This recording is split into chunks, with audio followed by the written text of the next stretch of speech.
Fairbanks, Alaska. The start of our cruise, the river cruise, Discovery 3 on the river.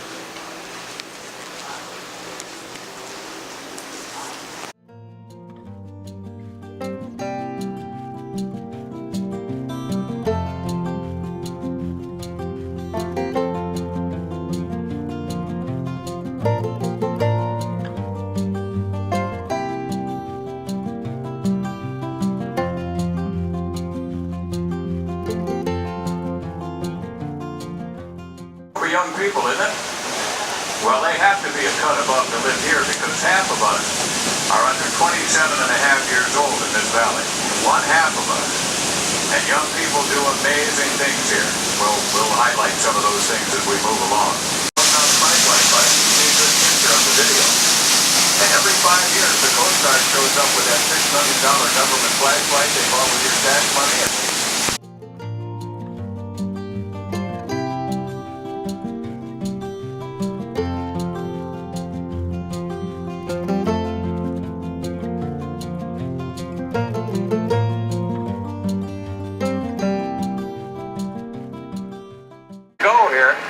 he's coming right at you on the port side. He will lift off, and as he does this, keep in mind that 1 in 78 Alaskans are licensed to fly. 1 in 78, and there are about 750,000 of us. Now, why is this important?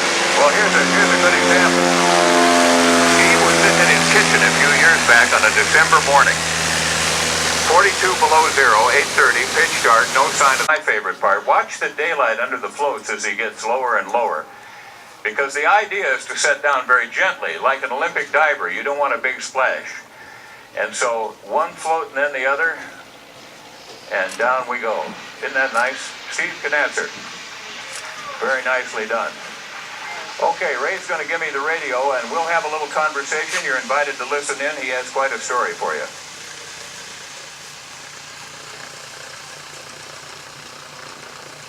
Good morning, 2-4 Alpha, D3 here. Steve, a little misty, but good.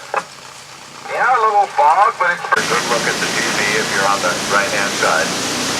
And I'm just sorry you're not here longer, because if you come back, you've got to do this. This is the way to see Alaska with one of these boys and girls, because they will take you someplace that's so quiet you can hear your ears ring. How long has it been since you did that?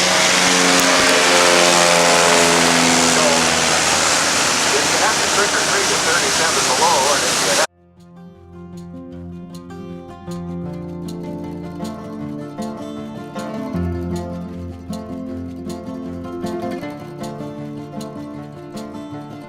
out of that old nozzle. But look at the lamp posts on the deck over here.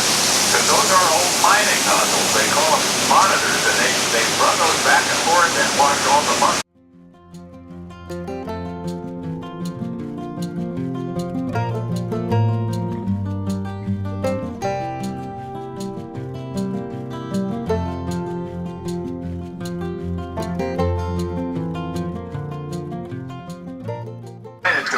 We're very proud to introduce Dave Monson at Trailbreaker Kennel. Hi, David. Well, good morning, everybody, and welcome to Trailbreaker Kennel. And we're having another glorious day on the banks of the Chena River. I know that seems hard to believe when it's a little overcast like this, but here's how we judge it. Every day you get to play with puppies, it's always a great day here. Oh, and these guys are amazing. Now, we're going to actually watch them do a little studying here, because school's always in session. How early do you start the training? Well, you know, what we want to do is we want to establish the bonding with the dogs, with the puppies the day they're born. And so that's when we started. We actually pick up each puppy and hold them in our hands. And even though their eyes aren't open for the first 10 days of their life, they already associate that feeling of comfort and security being held with us. And so by the time their eyes open and they can run around a little bit, they already know us, trust us, and want to follow us on adventures, which is a perfect opportunity, as you can see, for us to help them develop self-confidence. And we do that actually by challenging them to overcome obstacles. You can see Steph ask him to make it across the lawn. When you hitch up a dog team, if you're not tied off to an anchor in the ground, whether it's with a sled or a four-wheeler, you'll be skidding out of here before you want to go. So I'm tied off right now, but as soon as we get that last one in, I'm going to take off. And I have a radio. I'll give you a call from the other side and let you know how everything is going. It looks like should be a pretty exciting run today. Okay, David. Well, now we're going to listen to what he says to start the team, and it's not going to be much of Alaskans like Sergeant Preston. All right, that's all we say. Hike or all right, so off they go. Now everything's quiet. There's no yelling and screaming when you're on the run. They're going to run around the back barn and do the outer edge of the dog yard and gather speed. We'll see how it's going, but got to watch on them, and they're looking good so far. Now Dave's going to run up around the house that he and Susan built for their two daughters. These dogs can do that, but they do it because of teamwork. Each dog understands their job, and that is to pull exactly the same amount as their partners, and each pair of dogs pulls exactly the same amount as the others. Because when we're going on 1,000-mile marathons like the Yukon Quest and the Iditarod, you have to travel. So these dogs will save your life in addition to winning races. And we are not the smartest critter on the planet sometimes. Sometimes we have to watch for the signs and the natural instincts around us and learn from them. David, nice run. Well, thank you very much. But these guys are the ones that really deserve the praise because they do all the hard work. So after every run, every dog gets a pat on the head, and then as you can see, everybody gets to play. Everybody into the pool. That's right. Gym class, yeah. Well, that was a good one on a cool morning. Now, I'm sure that folks are going to have questions about what they've just seen. And so are we going to have a chance to talk dogs? Maybe, how about at Chena Village? Would we have time? Oh, absolutely. It's part of every day that I really enjoy an awful lot, and that's because I will have the opportunity to meet. Keeps us warm. Well, the feathers help, but it's really the air trapped in that coat that forms a barrier between the cold and our body heat. How do they stay warm? They grow a longer winter hair coat. They started in the fall. This is why when you see caribou in Denali, it's very likely they'll have a lighter hair coat, longer hair. They're growing that lake and leave that fat old grizzly and that wolf and that wolverine wheezing on the far shore.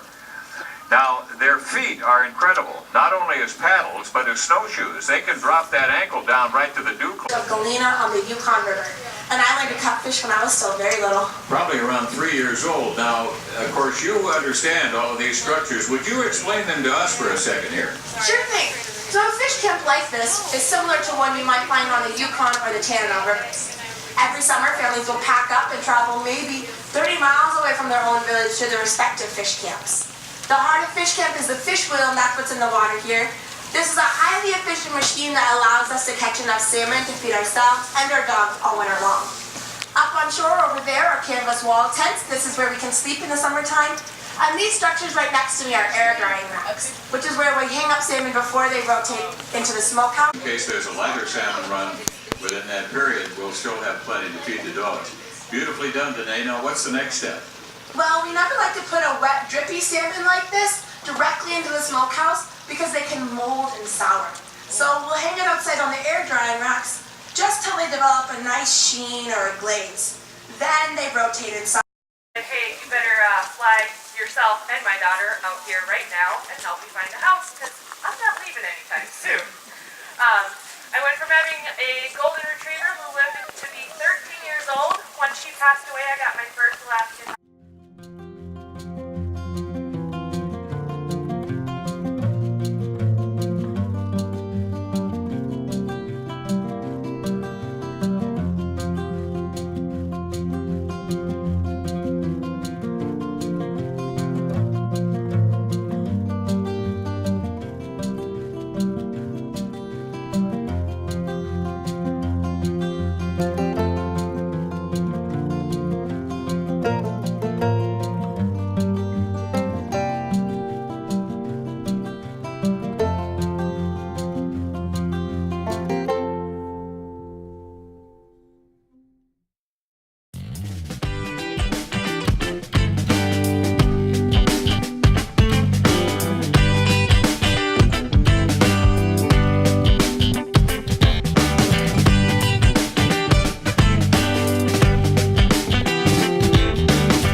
experience. And what is lunch? Well, lunch is actually a fresh-made, gluten-free, we call it miner stew. It's an old recipe with real beef, no mystery meat. And there are roasted vegetables on the side, an apple pecan salad with feta cheese and cranberries, a sourdough roll, a brownie, and beverages of your choice. It'll warm you.